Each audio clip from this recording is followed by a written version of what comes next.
The chainsaw bit into rotted oak, 47 years after three little girls walked hand in hand into a wall of gray that shouldn't have existed. Earl Hutchins expected hollow wood and maybe a squirrel's nest. Instead, his blade struck something that made him step back, engine still growling, as white fragments scattered across the forest floor. Not wood chips, bone fragments. He shut off the saw and crouched beside the split log, his hunting knife scraping away decades of decay. There, arranged like sleeping children in a wooden cradle, lay three small skeletons. Their tiny arms were folded across their chests, their legs drawn up as if someone had tucked them in for the night. Scraps of faded fabric clung to the remains. Blue gingham, yellow cotton, pink wool. Earl had lived in Millbrook his entire 62 years. He remembered the search parties, the bloodhounds, the desperate mothers calling their daughters' names until their voices cracked. Lia Morrison, age 7, Lily Chen, age 6, Pia Kowalski, age 8.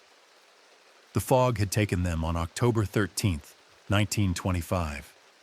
Now they were home.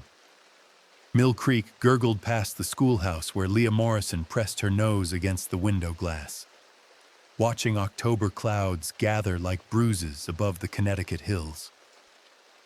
Her breath fogged the pain as she traced her finger along the condensation, spelling out words that would vanish before anyone could read them.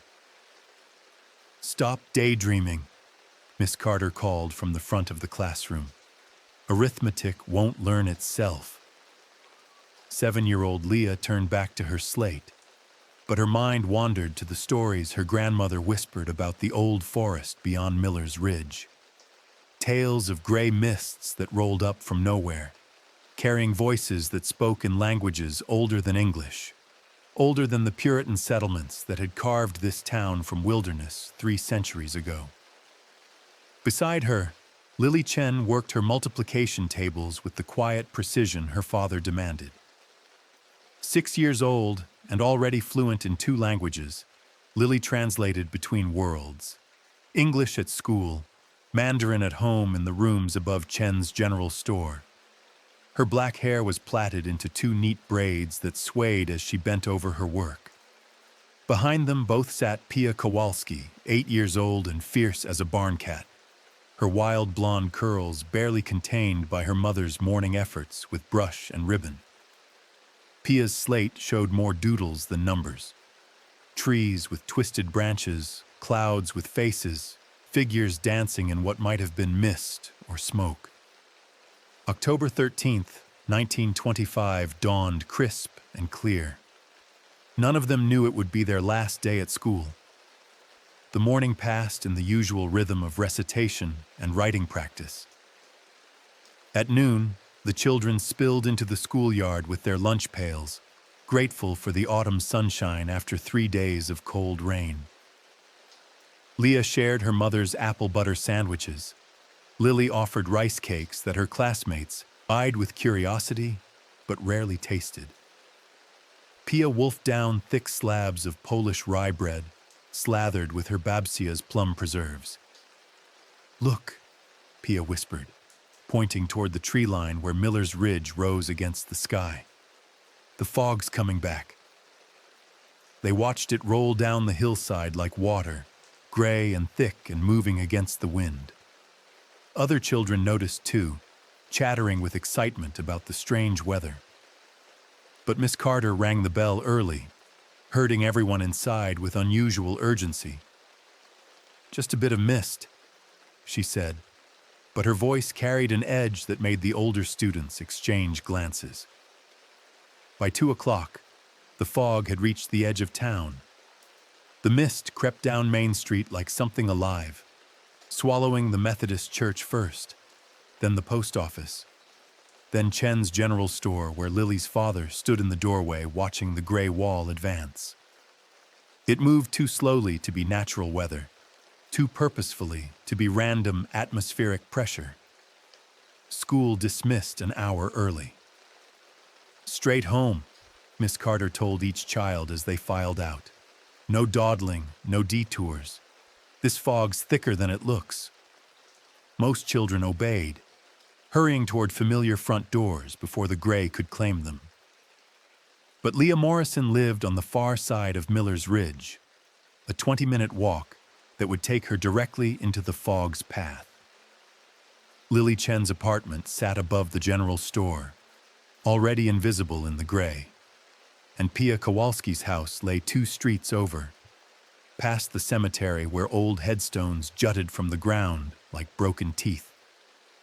The 3 girls found each other at the corner where Mill Creek passed under the wooden bridge.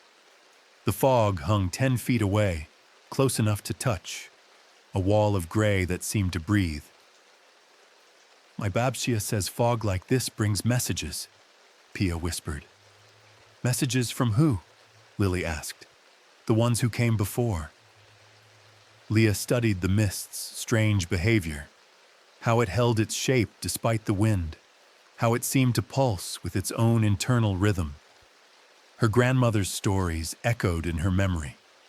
Tales of children who walked into such fog and returned speaking prophecies. Tales of others who never returned at all. "We should go around," Lily said. "Take the long way home." But the fog was spreading, sending tentacles down every street and alley. Soon there would be no way around, only through. "It's just weather," Lia said, though her voice lacked conviction. "Just moisture and air pressure." That's what her father would say. That's what any reasonable adult would say. But children possess a different kind of intelligence, one that recognizes danger in shapes that shouldn't exist and sounds that have no source. The fog pulsed again, and for just a moment, they heard something that might have been singing. "Together?" Lia asked. The 3 girls joined hands, Lia's small fingers gripping Lily's steady palm, Lily's other hand finding Pia's paint-stained knuckles. They stepped forward as one, crossing from the familiar world of sidewalks and street lamps into the gray unknown. The fog embraced them, and they vanished. Margaret Morrison realized something was wrong when the kitchen clock struck 4 and Lia hadn't appeared at the back door, muddy shoes in hand and apologies already forming on her lips. 4:15 passed, then 4:30, and the silence in the farmhouse kitchen grew heavy as the gray mist pressing against the windows. She pulled on her wool coat and stepped outside, calling her daughter's name into the fog. The sound seemed to die immediately, swallowed by the gray before it could travel more than a few feet. Even the usual forest sounds had gone quiet. No bird calls, no rustle of small animals in the underbrush, no whisper of wind through the trees. Just silence. Heavy, unnatural silence. Margaret walked toward town, following the dirt road by memory rather than sight. The fog made navigation nearly impossible, turning familiar landmarks into vague shadows. She called for Lia until her throat ached, but received no answer except the echo of her own voice, strangely distorted and seemingly coming from the wrong direction. At Chen's general store, she found James Chen standing in his doorway with the same worried expression that lined her own face. His daughter Lily had never made it home from school. Neither had Pia Kowalski, according to worried Mrs. Kowalski, who appeared out of the mist like a ghost, her thick accent made thicker by fear. "They walk together sometimes," Mrs. Chen offered in careful English. "After school. Good girls, all 3. The fog began to lift around 6 o'clock, revealing empty streets and worried neighbors. A search party formed quickly. Fathers with lanterns, older boys with hunting knowledge, even some of the mill workers who'd finished their shifts. They combed every street, every backyard, every hiding place where children might take shelter. They found nothing. No footprints in the soft earth where the fog had been thickest. No torn clothing caught on fence posts. No sign that three little girls had ever existed except for the worried parents who kept calling their names long after full darkness fell. Sheriff William Nash organized the search with military precision learned in France, dividing the town into grids and assigning teams to each section. Bloodhounds arrived from Hartford the next morning, but they whined and refused to follow any scent trail that led toward Miller's Ridge, where the fog had been thickest. The dogs knew something the humans couldn't yet accept. Some disappearances leave traces, broken twigs, scattered belongings, some evidence of struggle or flight. But Lia Morrison, Lily Chen, and Pia Kowalski had simply ceased to exist, as completely as if they'd never been born. October 14th dawned clear and cold. The search continued. By the third day, the search had spread beyond Millbrook's borders. State police arrived with official forms and professional skepticism, taking statements from everyone who'd seen the children last. Volunteers came from neighboring towns, drawn by newspaper headlines that spoke of 3 missing girls and mysterious weather. The fog became a suspect. Sheriff Nash stood before a crowd of searchers in the town hall, his usually confident voice strained with exhaustion. Dark circles ringed his eyes, and his uniform was rumpled from sleeping in his office chair. "The meteorological boys from Hartford say that fog wasn't natural," he announced. "Temperature inversion, they called it. Happens maybe once in a decade, when warm air sits on top of cold air just right." Someone in the back called out, "What's that got to do with finding the girls?" "Maybe nothing. Maybe everything." Nash rubbed his temples. "Point is, visibility was near zero. They could have gotten turned around, wandered farther than anyone thought possible." The search expanded to cover a 5-mile radius. Teams with ropes and lanterns descended into the old limestone caves that honeycombed Miller's Ridge. Others dragged Mill Creek with hooks and poles, though the shallow water couldn't hide anything larger than a trout. Even the abandoned mine shafts received attention, despite being sealed with iron grates years ago. On day 5, they found Lia's hair ribbon, a faded blue strip of silk caught on a thorn bush 2 miles from town, beyond the ridge where the fog had been thickest. The discovery electrified the searchers and broke Margaret Morrison's heart simultaneously. Here was proof that her daughter had made it this far, but also evidence of how lost and frightened she must have been to leave the path so completely. The ribbon led to more intensive searches of the deep forest. Experienced woodsmen from the lumber camps joined the effort, men who could read tracks in pine needles and navigate by stars. They found nothing else. No more ribbons, no footprints, no signs of 3 little girls who should have left traces in the soft earth and thick underbrush. October 8th, 1925, Sheriff's Log, page 14. Bloodhounds refuse to track past the old oak grove. Something's got them spooked, but can't say what. The search entered its 2nd week. St. Mary's Catholic Church had never seen such attendance. Every pew was filled with worried parents, crying mothers, and fathers whose hands shook as they gripped their prayer books. Father McKenna led special masses for the missing children, his Irish accent growing thicker with emotion as he pleaded for their safe return. But whispers followed the prayers. In the back rows, near the confessional where shadows gathered thickest, certain conversations took shape. Quiet words about the Chen family's foreign ways, speculation about what went on behind the red paper lanterns that hung in their store windows. Questions about why the Kowalski girl had always been so strange, so fascinated with what decent children shouldn't notice. Mrs. Eleanor Hartwell, whose own daughter had made it safely home that day, spoke in hushed tones about unnatural influences and children who don't know their place. Her words found fertile ground among parents whose fear needed somewhere to root. Not saying anything directly, she confided to her sewing circle, but that Chen girl was always too quiet, too watchful. And that Morrison child, well, everyone knows her grandmother filled her head with peculiar stories. The blame shifted like the fog itself, settling heaviest on those who couldn't defend themselves. James Chen faced suspicious glances when he served customers at his general store.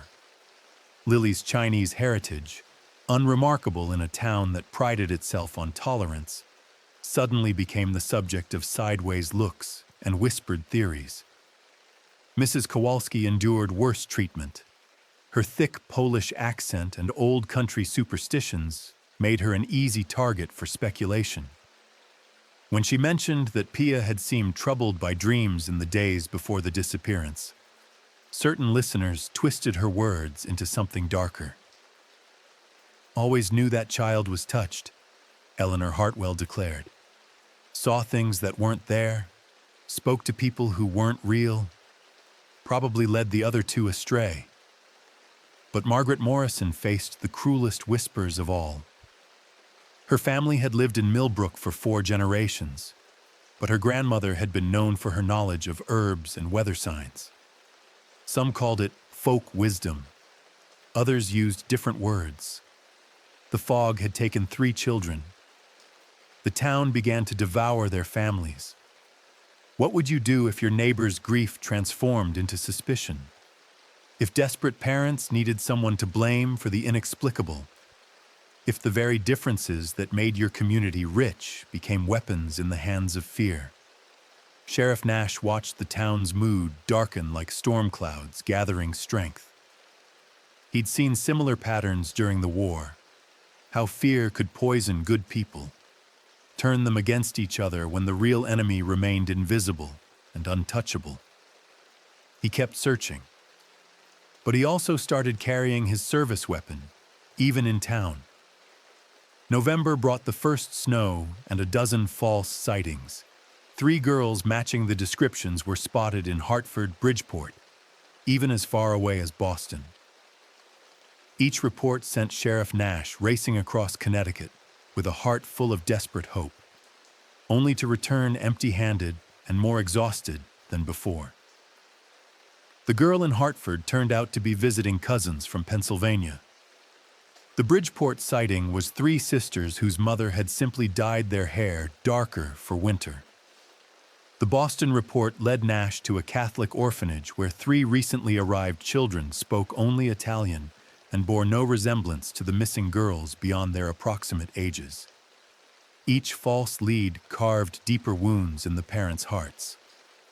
Margaret Morrison took to walking the forest paths daily, carrying a basket of sandwiches and calling her daughter's name until her voice gave out. Neighbors would find her miles from home, sitting on fallen logs or beside stream beds, waiting for Lia to emerge from the trees with muddy shoes and wild explanations about where she'd been exploring. She'll be hungry when she comes back, Margaret would explain, clutching the basket tighter. Growing girls are always hungry. James Chen closed his store early each day to search the woods with methodical precision, marking off sections on a hand-drawn map as he covered every acre within 10 miles of town. His wife watched from their apartment window, her face growing thinner as the days passed without word. Mrs. Kowalski consulted every folk remedy and superstition her grandmother had taught her. She burned special candles in her windows, scattered salt across her doorstep, and hung iron horseshoes on every fence post around her property. The other townspeople watched these rituals with growing unease, filing away each strange practice as evidence of something unnatural in the Polish woman's household. November 12, 1925, State Police Report, Case File 774. No credible leads remain. Local cooperation declining as investigation continues. The state investigators packed up their equipment and returned to Hartford.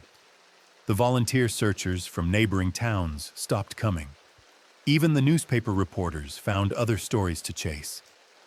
Millbrook was left alone with its grief and its suspicions.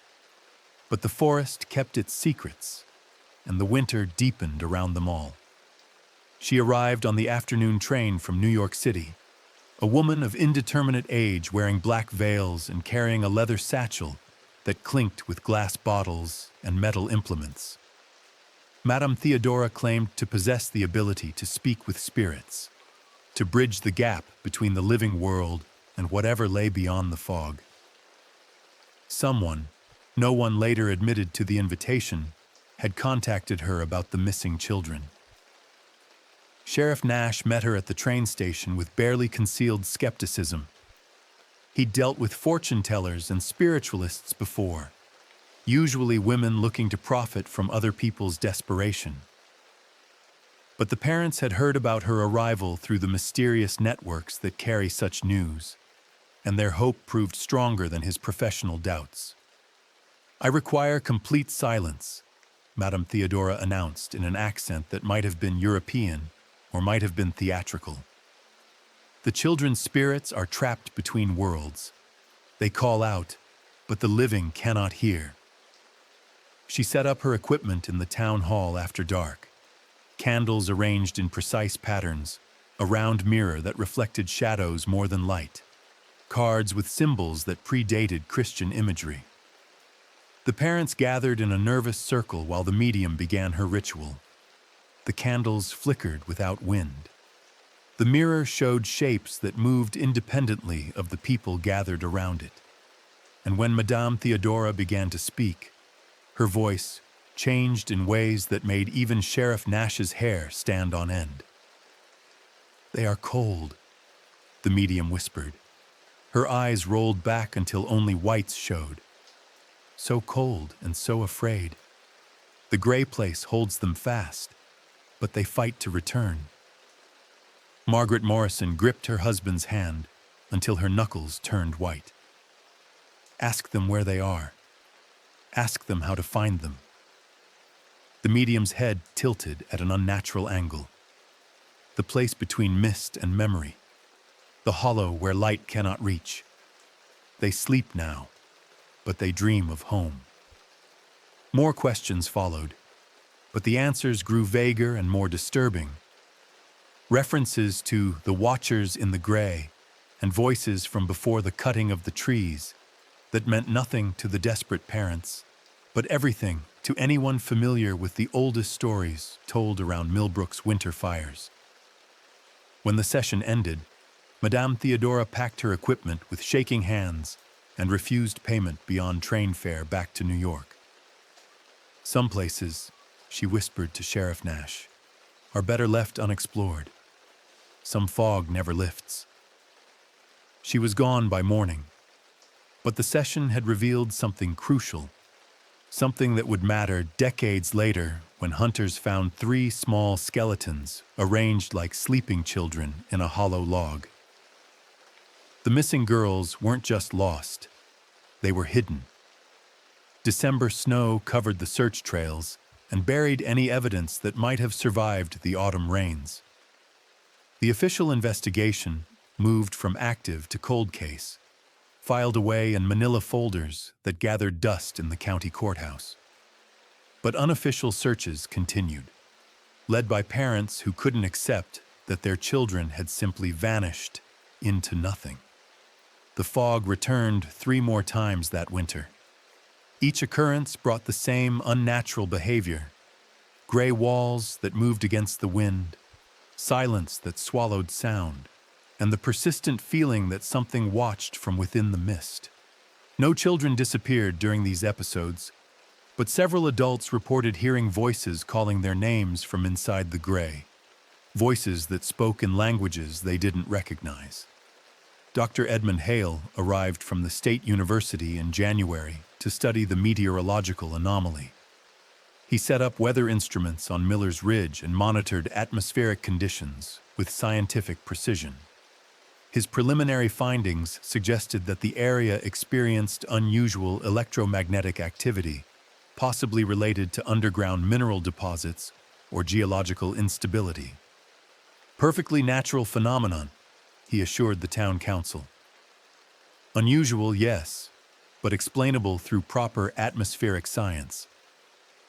But his instruments recorded temperatures that fluctuated without apparent cause, magnetic readings that swung wildly during fog episodes, and barometric pressures that defied normal weather patterns. His final report, filed with the university and quickly buried in academic archives, contained data that contradicted every conclusion about natural causes. The fog wasn't just unusual, it was impossible. Winter deepened its grip on Millbrook, and with it came the gradual acceptance that 3 little girls might never come home. Memorial services were planned but never held. The parents couldn't bear to acknowledge death without bodies to bury. School resumed with 3 empty desks that no one discussed, but everyone noticed. Life tried to return to normal, but normal had been redefined by loss. The Chen family closed their general store in February and moved to San Francisco, unable to bear the weight of suspicious glances and whispered speculation. James Chen left without saying goodbye, loading his few possessions onto the morning train while the town slept. Mrs. Kowalski lasted until March, before her sister convinced her to return to family in Chicago. She walked to the train station carrying a single suitcase, her head high despite the tears streaming down her cheeks. Only the Morrison family remained. Margaret still walking the forest paths with her basket of sandwiches, still calling Lia's name to trees that never answered. The snow began to melt in April, but spring brought no new hope, only the painful reminder that a year had passed since 3 children walked into the fog and disappeared from the world. The search was over. The mystery had just begun. Time moved differently in Millbrook after the children vanished, flowing around the empty spaces they'd left behind, like water around stones. Seasons changed, babies were born, old people died, but the town carried its wound like a scar that never quite healed. Sheriff Nash retired in 1928, his hair gone completely gray, and his eyes haunted by 3 unsolved cases that had defined his career. His replacement, a younger man from Hartford, filed the missing persons reports with other cold cases and focused on living crimes, bootlegging operations, and automobile thefts that could be solved with evidence and determination. The fog still returned each autumn, rolling down from Miller's Ridge with the same unnatural behavior that had marked 1925. Most residents had learned to stay indoors during these episodes, boarding up windows and waiting for the gray to pass. But a few brave souls, usually newcomers who didn't know the history, would venture out into the mist. Most returned with stories of voices calling from the gray, of shapes that moved just beyond vision's edge, of paths that led nowhere and sounds that had no source. A handful never returned at all, adults this time, whose disappearances earned brief mentions in newspaper back pages before being forgotten by everyone except their families. Margaret Morrison never stopped searching. Even after her husband died of heart failure in 1931, even after arthritis bent her fingers and whitened her hair, she continued her daily walks through the forest. Neighbors would see her slight figure picking her way along overgrown trails, still carrying that same wicker basket, still calling Lia's name to trees that had grown taller and thicker since her daughter's disappearance. Getting senile, people said, lost in her grief. But Margaret's mind remained sharp, even as her body weakened. She kept detailed notes about her searches, mapping every path and cataloging every discovery, scraps of fabric that might have belonged to children's clothing, animal bones that could have been something else. strange formations in the trees that suggested deliberate arrangement rather than natural growth. Her journals filled 3 thick volumes by 1940, precise handwriting documenting a mother's obsession with finding truth in a world that had moved on to other concerns. The Second World War brought new priorities to Millbrook. Young men left for overseas service, and the fog's seasonal appearances seemed less important than ration books and casualty reports. The missing children became old news, their stories relegated to whispered conversations between elderly women who remembered when the town had been smaller and stranger. Margaret Morrison died in her sleep on October 13, 1945, 20 years to the day after her daughter vanished. Her journals disappeared shortly after the funeral, taken by relatives who thought them too painful for public consumption. But she'd shared enough stories over the years that certain patterns remained embedded in local folklore. Tales of hollow places where children might sleep, of trees that grew in unnatural circles, of spots in the forest where sound behaved differently. Stories that would matter when hunters finally found what everyone had stopped looking for. Earl Hutchins had been hunting these woods for 43 years, following deer trails and game paths that his father had shown him before the Great War. He knew every stream crossing, every rock formation, every stand of trees that might shelter a 10-point buck during rutting season. October 15th, 1972 dawned crisp and clear, perfect for the kind of hunting that required patience and familiarity with the forest's hidden rhythms. Earl had permission from the county to harvest deadfall timber for winter firewood, combining his love of hunting with practical necessity.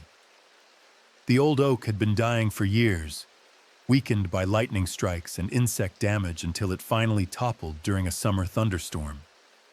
It lay across what had once been a game trail, its massive trunk blocking easy passage for both animals and humans.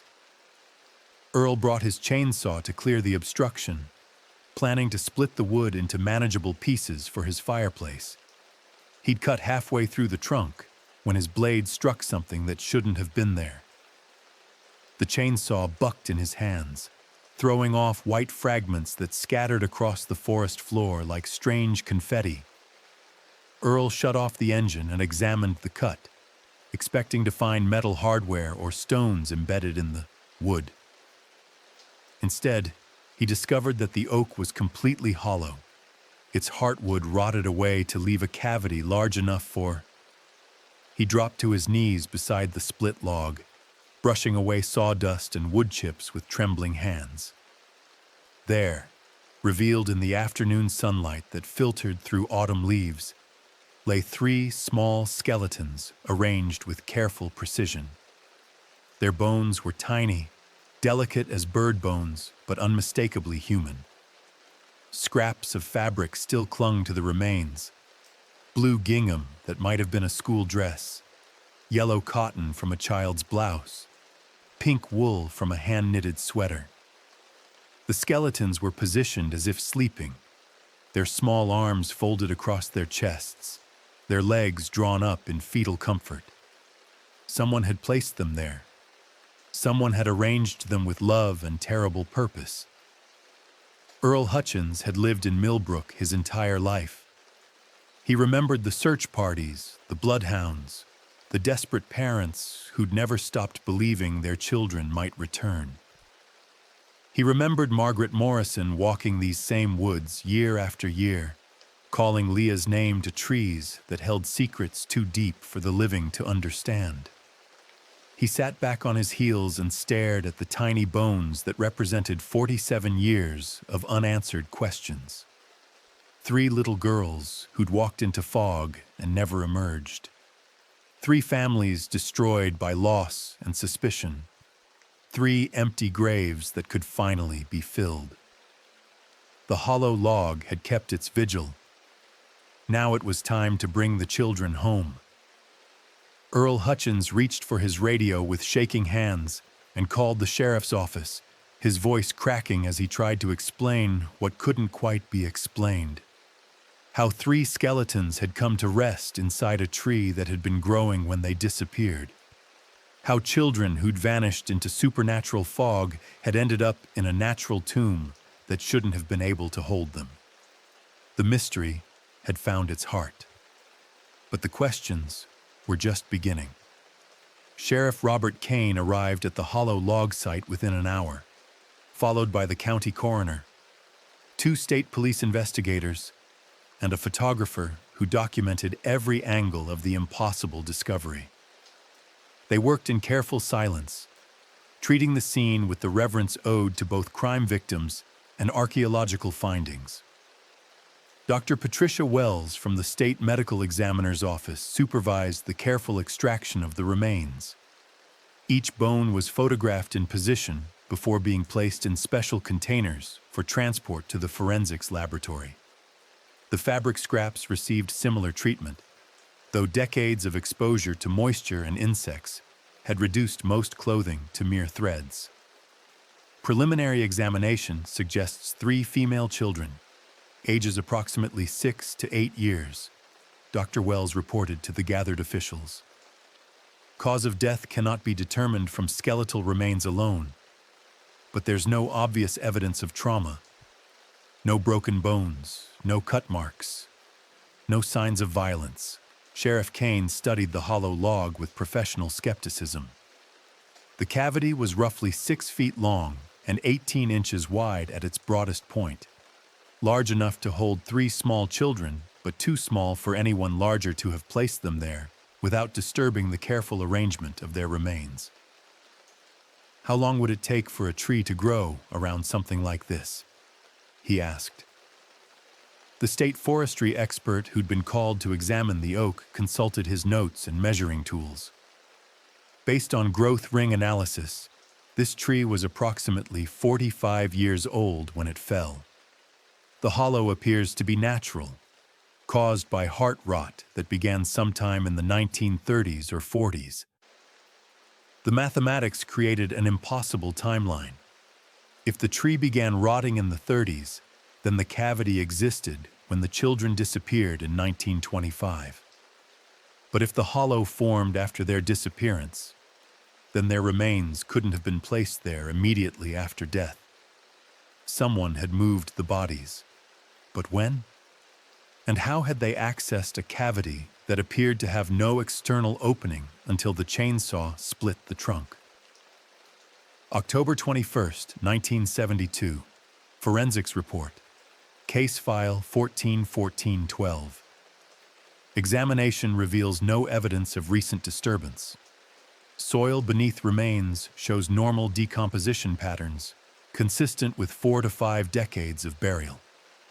The investigation expanded to include ground-penetrating radar sweeps of the surrounding forest, searching for additional burial sites or evidence of human activity. They found nothing except the normal detritus of woodland life, animal burrows, root systems, and the occasional arrowhead left by hunters from earlier centuries. Dental records confirmed what everyone already knew. The 3 skeletons belonged to Lia Morrison, Lily Chen, and Pia Kowalski, the children who'd vanished into fog 47 years earlier. Their bones showed no signs of violence, no indication of how they'd died or how they'd come to rest in their woodland tomb. The official cause of death was listed as undetermined.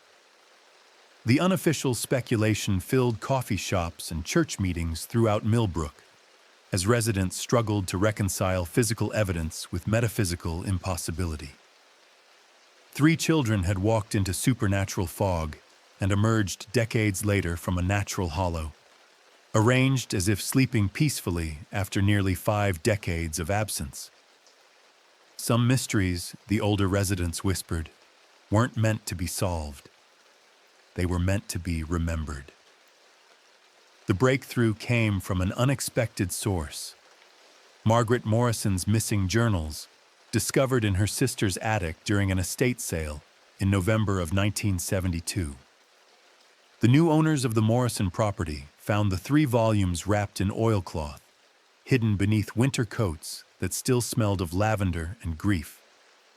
Sheriff Kane read the journals by lamplight in his office, turning brittle pages that chronicled a mother's 40-year search for answers. Margaret's handwriting remained steady throughout, documenting each walk through the forest with scientific precision despite the emotional weight of her mission. Entry after entry described discoveries that investigating teams had missed: strange circles of stones, trees that grew in unnatural patterns, areas where animal tracks stopped abruptly, as if the creatures refused to venture further. But one entry, dated October 13, 1940, caught Kane's attention. Found the place where they sleep, the old oak by Mill Creek, hollow at its heart like my own chest. They rest peacefully now, safe from the gray that stole them. I will not disturb their peace, but I will visit until my own journey ends. Margaret Morrison had known. For the last 5 years of her life, she'd known where her daughter lay buried. But she'd kept the secret, protecting the children's rest rather than satisfying the town's need for closure. Additional entries revealed the depth of her understanding. She'd discovered the hollow log in 1935, drawn by patterns in the forest that others dismissed as coincidence. Inside, she'd found 3 small skeletons, arranged with impossible care, their remains somehow transported from wherever they'd actually died to this natural mausoleum. Someone loved them enough to bring them home, she wrote. Someone understood that children shouldn't sleep alone in the dark places. I cannot say who or what performed this kindness, but I am grateful beyond words. Margaret had visited the hollow log regularly, bringing wildflowers in spring and evergreen boughs in winter. She'd created a private shrine that lasted until the tree finally fell, keeping vigil over daughters who belonged to the entire community, but rested in her special care. The journals revealed another crucial detail. Margaret had documented the fog's behavior with meteorological precision, noting patterns that suggested intelligence behind its movements.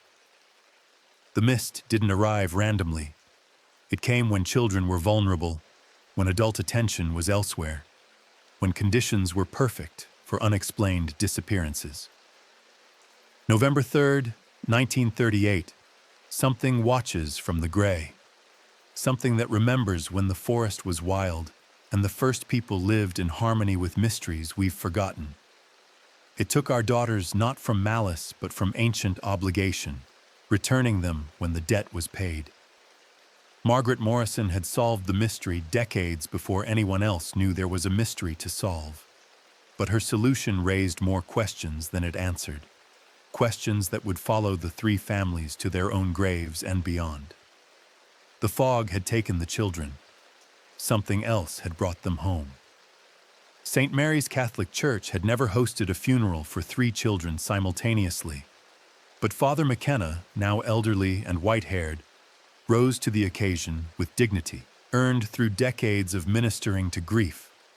The joint service honored the girls' different backgrounds while acknowledging their shared fate, with readings in English, Mandarin, and Polish that spoke to love transcending language barriers. The entire town attended.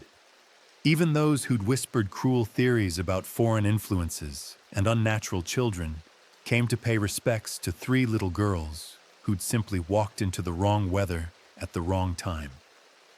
47 years had softened blame into sorrow, transforming suspicion into collective mourning for innocence lost and childhood interrupted. Margaret Morrison's nephew had flown in from California to represent the family that remained. James Chen's son traveled from San Francisco, where his father had built a successful import business after leaving Millbrook. Mrs. Kowalski's daughter came from Chicago, her own children in tow, to meet the cousins they'd never known. The 3 families had scattered like seeds after the tragedy, but their roots remained intertwined beneath Connecticut soil. 3 small coffins were lowered into earth that had waited nearly 5 decades to receive them. The grave sites formed a triangle in the newer section of Millbrook Cemetery, positioned so the girls could face each other across flowers and stone markers that would weather future seasons together. Lia Morrison's headstone bore the simple inscription, "Beloved daughter, lost in fog, found in love." Chen's marker included Chinese characters that translated to "peaceful journey home." Pia Kowalski's grave was marked with both English and Polish prayers for children's souls. After the funeral, Sheriff Kane returned to his office and filed the final report on a case that had defined his predecessor's career and challenged every assumption about how the world worked.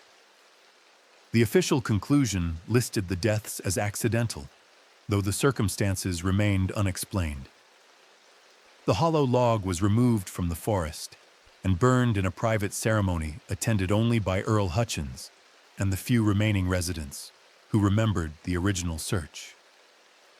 No one wanted to preserve what had served as an involuntary tomb, regardless of how gently it had protected its charges. But samples of the wood were kept, and analysis revealed something that wouldn't be fully understood for decades. Growth rings that showed periods of accelerated development, as if the tree had been urged toward its destiny by influences that worked outside normal time. The children were home. The mystery lived on. Earl Hutchins never hunted those woods again. Though he couldn't explain why, he felt that the forest had given up its secret and deserved to rest undisturbed. Other hunters reported similar feelings, a sense that certain areas should remain untouched, that some stories were complete and required no further investigation. The fog still returns to Miller's Ridge each October, rolling down from the hills with the same unnatural behavior that marked its first appearance in 1925. But its character has changed, becoming less threatening and more protective, as if whatever force guided its movements had accomplished its purpose and found peace. Dr. Edmund Hale's grandson, now a respected atmospheric scientist in his own right, published a paper in 1975 examining the meteorological anomaly that had baffled his grandfather. Using modern equipment and computer models, he confirmed what earlier investigations had suggested. The fog's behavior defied conventional explanation, responding to influences that operated outside known physical laws. His conclusion echoed Margaret Morrison's private understanding. Some mysteries exist beyond the reach of science, requiring different kinds of knowledge to comprehend their true meaning. The Chinese characters on Chen's gravestone began to fade in 1982, weathered by New England seasons and the passage of time. But volunteers from the local Chinese community visited annually to refresh the inscriptions, maintaining a connection between past and present that honored both the child who died and the culture she represented. Lia Morrison's grave received similar attention from garden clubs and historical societies, women who understood that certain losses echo through generations and require ongoing commemoration. They planted wildflowers that bloomed each spring, creating a natural memorial that changed with the seasons while preserving memory across decades. Pia Kowalski's marker was tended by Polish immigrants and their descendants, families who'd arrived in Millbrook long after the original tragedy, but recognized their obligation to honor one of their own. They left pierogi and painted eggs during Easter visits, maintaining traditions that connected their American present with European past.